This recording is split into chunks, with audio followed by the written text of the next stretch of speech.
Well, you may find it hard to travel if you don't have a car. More than 1 million vehicles per year continue to be stolen in the U.S. That's according to the latest stats from the National Insurance Crime Bureau. But what happens to those cars after a crime or a wild joyride? As Elizabeth Matthews found out in tonight's special report, you could end up buying one without knowing it. So I obtained an arrest warrant through the Illinois Attorney General's office for a female by the name of Jocelyn Buster.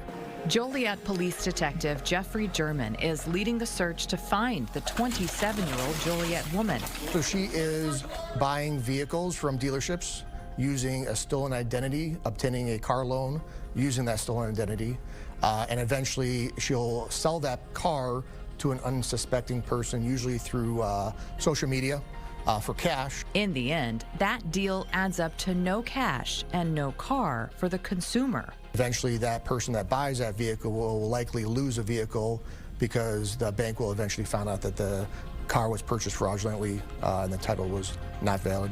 Lieutenant Adam Brocious also sees similar situations on social media involving stolen cars for sale and has to break the bad news to consumers who may not see it coming. We'll tell them we've seen an error on your application for title, and we need to take a look at the vehicle itself to make sure that that it is what it represents itself to be. And once we know for sure, then we'll sit down with them and explain this is what happened. Brocious is with the Illinois Secretary of State Police. He's also the director of the Illinois Statewide Auto Theft Task Force. That's a lot of what the Illinois Statewide Auto Theft Task Force does is we'll receive those documents, we'll go out and actively find those vehicles that most often have been sold to an unsuspecting consumer.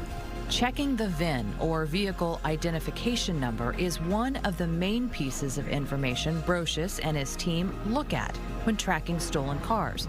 We caught up with him at his Calumet City tow yard, where he showed us a few of the cars they've recovered earlier this year. 2023 Dodge Durango SRT. This particular vehicle was stolen south of the Chicagoland area. The VIN number on the dash and a couple other places were changed to lend legitimacy to the vehicle, where it was then retailed to the unsuspecting public. This one was recovered at a residence in one of the south suburbs after the Secretary of State's office received a fraudulent title which matched the replacement VIN that was on it. Investigators say the consumer told them he found the car on Facebook Marketplace and paid cash for it. Here we've got a 2018 Chevy Tahoe.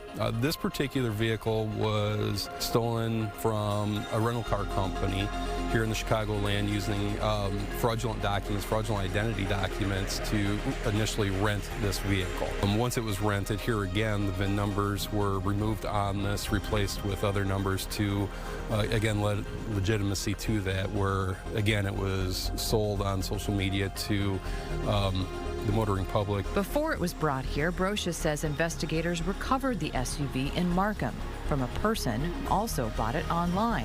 It still has the fake VIN on it. I can look at it and see that the font on the VIN numbers is not correct for a Chevy product made in 2018. You look at it a little bit closer, there is some creasing and bubbling in the Mylar sticker itself, which they will not do that. A legitimate one will not bubble and crease in the manner that this one has, at least not the ones that Chevrolet makes. Brocious says it's common practice now to use a VIN from an existing vehicle of the same make, model, and year that isn't from the U.S. They'll take that off of a car that is either exists in another country. Canada's a popular country right now. He says offenders like this method, which is often called VIN cloning, since government agencies don't communicate as easily between different countries. Brocious does add there are commercial VIN check databases that will catch the same VIN being used in different countries simultaneously. Most people, unless you're in the industry, barely look at the VIN number on the car, if they even do when they go to buy it. Finding these cloned VIN numbers is important to law enforcement. Many times, the stolen cars they're attached to are shipped overseas. The National Insurance Crime Bureau, or the NICB, says that's because they are often then used by organized crime syndicates for illegal activities such as smuggling drugs, weapons, or even terrorists across borders. In the past year, the NICB says it has disrupted nearly 2,000 organized crime networks, recovered over 300,000 vehicles. It's also recently launched a new partnership with the U.S. Customs and Border Patrol to stop stolen vehicles from being smuggled out of the country. No matter where you buy the car from, the Illinois Statewide Auto Theft Task Force recommends that you check for the VIN number on the dash and also the federal sticker, which is located just inside of the driver's door. When you do, check for signs of tampering, things like scratches on the label or mounting rivets. They also say go ahead and purchase the vehicle's history report. That'll help determine if the title the seller has matches what the government has on file. Reporting, Elizabeth Matthews, Fox 32, Chicago.